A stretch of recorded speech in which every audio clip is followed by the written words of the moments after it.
Assalamualaikum warahmatullahi wabarakatuh. Perkenalkan, nama saya Mia Arwanti Saragi. Saya dari kelas Biologi 1 dengan NIM 0704203025. Saya dari Stambu 2020. Dibuatnya video ini untuk memenuhi ujian akhir semester yang diampu oleh Ibu Rizky Amelia Nasution. Di sini saya akan memaparkan materi yang berjudul keanekaragaman mikroba. Jadi apa sih mikroba itu? Mikroba adalah organisme hidup yang berukuran sangat kecil dan hanya bisa diamati dengan bantuan mikroskop.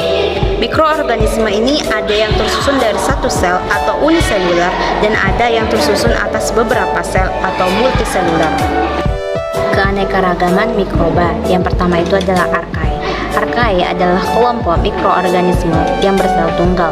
Mereka tidak memiliki inti sel atau organel lain di dalam sel mereka. Dalam beberapa hal, archaea menyerupai bakteri. Mereka hidup sebagian besar sebagai sel bertunggal dan memiliki dinding sel. Mereka juga tidak memiliki inti sel atau yang membuat mereka prokariota. Organisme primitif ini cenderung hidup di lingkungan yang ekstrim, seperti daerah dengan suhu yang tinggi, konsentrasi garam atau pH yang mirip dengan apa yang mungkin telah ditemukan di bumi miliaran tahun yang lalu. Yang kedua itu ada bakteri. Bakteri berasal dari bahasa Latin yaitu bakterium yang merupakan kelompok besar organisme prokariota. Selain archaea yang sangat kecil dan mempunyai peran besar di bumi, struktur sel bakteri sangat sederhana, yakni tanpa inti sel atau nukleus. Kerangka sel dan organel-organel lain seperti mitokondria dan kloroplas, kita juga dapat menemukan bakteri di hampir semua tempat seperti di air, udara, dan tanah.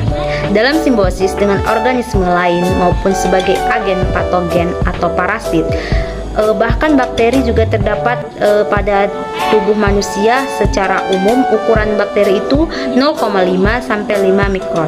Namun ada bakteri tertentu yang dapat mencapai diameter hingga 700 mikron, yakni Timagarta. Secara umum mereka mempunyai dinding sel seperti sel pada tumbuhan dan jamur, akan tetapi bahan pembentuknya berbeda dengan peptidoglikan.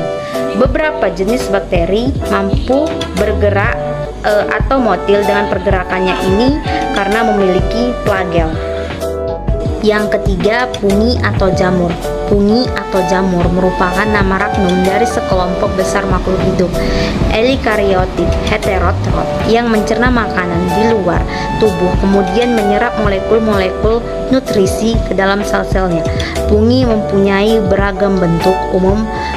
Umumnya orang mengenal sebagian anggota pungi sebagai kapang, jamur, ragi, atau khamir. Meskipun seringkali dimaksud merupakan penampilan luar yang tampak, bukan dari spesiesnya. Pungi berkembang biak dengan cara seksual dan aseksual. Cara berkembang biak seksual dengan dua hifa dari jamur yang berbeda, melebur dan membentuk zigot. Kemudian zigot tumbuh menjadi tubuh buah dan berkembang biakan aksesual dengan cara membentuk spora, bertunas atau fragmentasi hifa. Jamur mempunyai kotak spora yang disebut sporangium. Yang keempat itu ada khamir. Khamir adalah pungi aseksual atau uniselular yang beberapa jenis spesiesnya umumnya digunakan untuk membuat roti, fermentasi, minuman beralkohol, dan bahan yang digunakan dalam percobaan sel bahan bakar mikroba hidup pada lingkungan yang berbeda-beda. Ada yang memiliki toleransi terhadap berbagai kondisi. Pertumbuhan mikroba memerlukan kisaran suhu yang tertentu. Kisaran suhu pertumbuhan dibagi menjadi suhu minimum dan suhu optimum. Dan suhu maksimum adalah suhu yang terendah tetapi mikrobanya masih dapat hidup, sedangkan suhu optimum adalah suhu yang paling baik untuk pertumbuhan mikroba.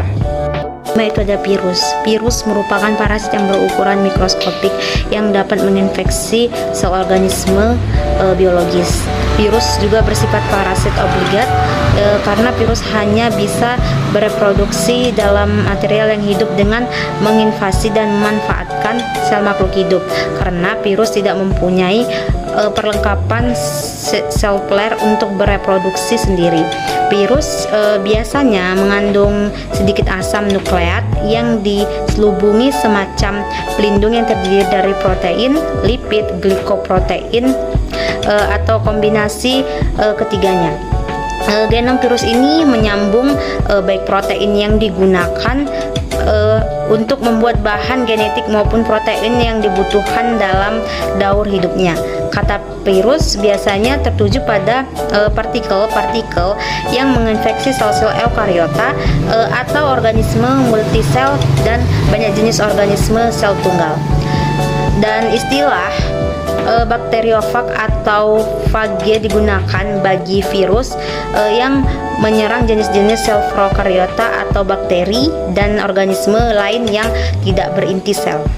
Yang keenam itu ada protozoa. Protozoa itu berasal dari bahasa Yunani, yaitu protos yang artinya pertama dan zoo yang artinya hewan.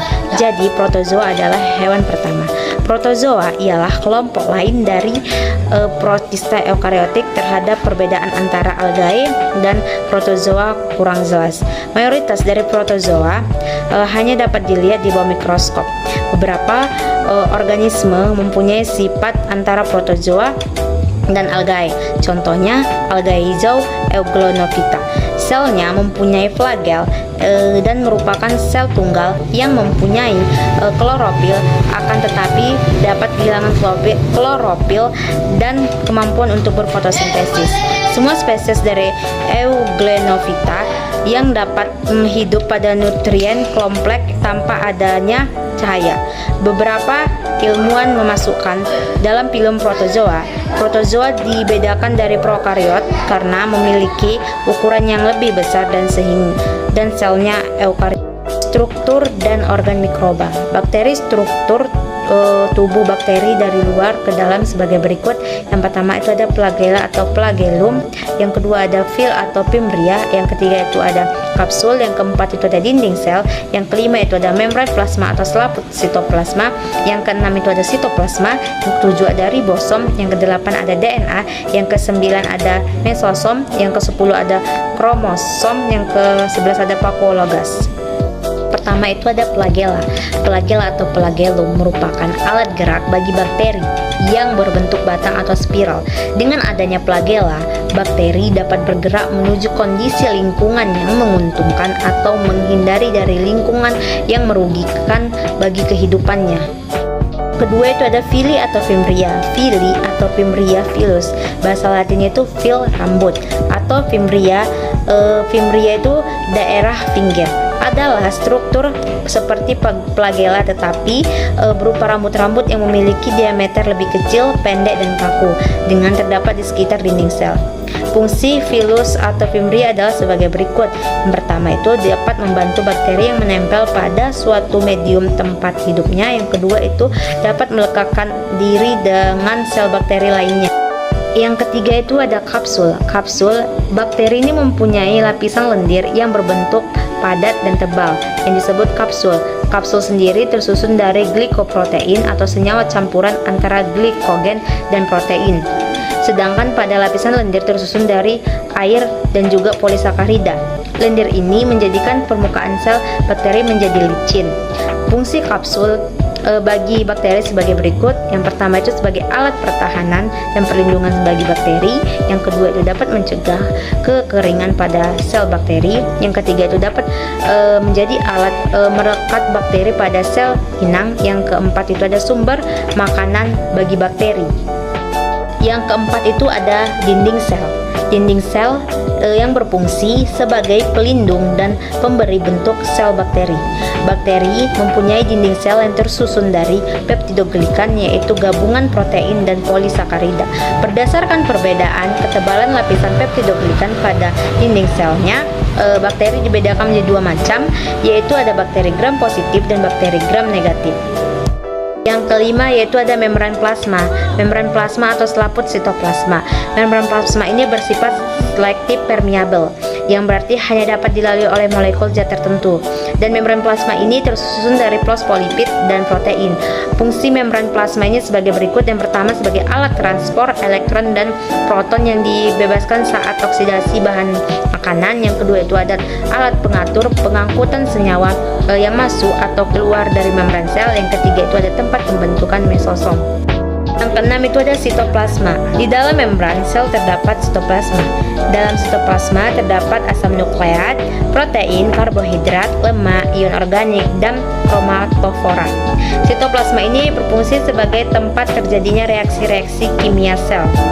Ketujuh ada ribosom. Ribosom adalah organel-organel kecil yang terbesar dalam sitoplasma yang berfungsi dalam sintesis protein. Ribosom ini tersusun dari senyawa, protein, dan RNA atau ribonucleic acid. Jumlah ribosom di dalam suatu sel bakteri mencapai ribuan. Yang kedelapan ada DNA. Bakteri mempunyai dua macam DNA, yaitu DNA kromosom dan DNA non-kromosom atau plasmid. DNA kromosom adalah materi genetik yang menentukan sebagian besar dari sifat-sifat metabolisme bakteri, sedangkan pada DNA non-kromosom yaitu atau plasmid yang hanya menentukan sifat-sifat tertentu seperti sifat patogen, sifat fertilitas atau kemampuan dalam memproduksi secara seksual, dan sifat ketebalan terhadap antibiotik tertentu. Fungsi DNA yang pertama, materi genetik yang sebagian besar menentukan sifat-sifat metabolisme bakteri atau DNA kromosom, sedangkan yang kedua itu menentukan sifat patogen, sifat fertilitas atau kemampuan bereproduksi secara seksual, dan sifat ketebalan terhadap suatu antibiotik atau DNA non-kromosom.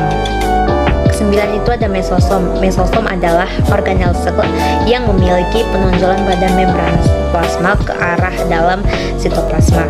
Fungsi mesosom ini sebagai berikut, yaitu menghasilkan energi. Yang kedua, membentuk dinding sel baru saat terjadi pembelahan sel. Yang ketiga, ada menerima DNA pada saat konjungsi. 10 itu ada klorosom. Klorosom adalah suatu struktur lipatan yang ada di bawah membran plasma yang berisi klorofil, pigmen fotosintetik lainnya. Fungsi klorosom adalah untuk memfotosintesis yang hanya terdapat pada bakteri fotosintetik, misalnya klorobium. 11 itu ada vakuolagas. Umumnya bakteri ini memiliki granula yang berfungsi sebagai tempat penyimpanan cadangan makanan atau senyawa-senyawa lain yang dihasilkannya. Misalnya Thiospiridium yang menghasilkan butir-butir belerang. Pada vakuolagas yang hanya terdapat pada bakteri-bakteri fotosintetik yang hidup dengan menampung air. Vakuolagas tersebut memungkinkan bakteri mengapung di permukaan air sehingga dapat bersinar di matahari yang digunakan untuk fotosintesis. Bagaimana sih terbentuknya keanekaragaman mikroba? Mikroba sama dengan makhluk hidup lainnya yang memerlukan suplai sumber energi untuk pertumbuhan selnya. Peran utama nutrisi tersebut sebagai sumber energi, bahan pembangunan sel, dan sebagai bioenergi. Setiap mikroba mempunyai sifat fisiologis tertentu sehingga memerlukan nutrisi tertentu juga. Nutrisi ini diperlukan oleh mikroba untuk proses pertumbuhan. Cara mikroba memperoleh nutrisi dengan cara memanfaatkan molekul organik sebagai sumber pertumbuhannya. Salah satu unsur nutrisi mikroba yang sering diperlukan yaitu unsur karbon. Senyawa karbon yang terdapat dalam tubuh tumbuhan akan diubah melalui proses fisiologis tumbuhan. Senyawa proses ini akan terurai dari tumbuhan dalam yang berbentuk CO2 yang melalui mekanisme respirasi. Dalam mekanisme respirasi diubah menjadi senyawa organik kompleks dalam tubuh tumbuhan selama pertumbuhannya. Senyawa organik tersebut akan ditransfer ke dalam tubuh konsumen melalui proses interaksi dalam rantai maupun jaringan makanan, sehingga sebagian dari senyawa karbon organik akan tetap berada dalam tubuh konsumen atau manusia dan hewan sampai mati. Sekianlah paparan materi dari saya. Lebih dan kurangnya saya mohon maaf. Wabillahi taufiq wal hidayah. Wassalamualaikum warahmatullahi wabarakatuh.